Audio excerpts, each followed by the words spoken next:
Hi Ron, I have a question and it's really location specific. So I'm sending you this video to ask questions. I broke my neck, and I know that sounds dramatic, but I have the plate in my neck. You know how it is, just get old. Well, it's breaking down, and that's slowing me down a lot. So I can't just slam a chicken coop together, all right? So I still have the birds in the tractor, okay? I'm using some, what I believe is frost cover, all right? And then I put the tarp over that and put some blankets away, and they're doing fine. They really are doing fine. I move them every day or every other day, get them fresh ground.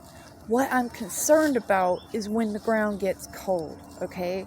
I don't want their feet freezing. I can keep the wind off of them, and I can keep them covered, and of course they have plenty of air, so that's good.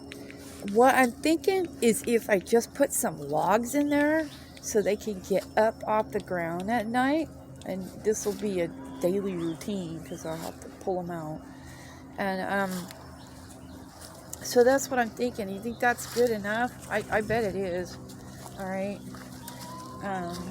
But I don't have the experience to know for sure, and I don't want them to get hurt or sick. So, but yeah.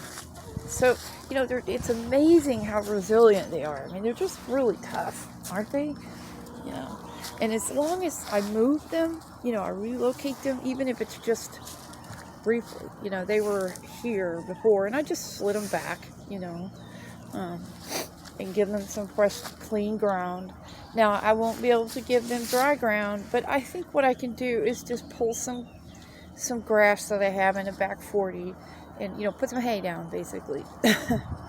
But my concern is their feet, getting them up off the ground in severe cold. And, of course, we're right by the house, so I don't have to... they're just right underneath their noses, and I can keep an eye on them, etc. So, I mean, if I had to, I could build a fire out here by their, tractors at work, but I don't want to do that. Okay, so I'm going to go over here. But the other option, I thought, if it's, and I don't think it is, but if it's a real problem, I could just go ahead, and here's that, let me get back here. Okay, here's that shed, alright, so I've been working on that. I've been painting and working on the hut. So here's that shed. I could just empty it out temporarily. It's got some holes in it, as you can see, so it's not anything ready for permanent. But when it gets super cold, I was thinking about going ahead and empty this out in case we need to shove them in there. So what do you think about this? I just don't want my birds to get sick or frostbitten or whatever. And I don't know what I'm doing. I really appreciate it. Thanks, Ron.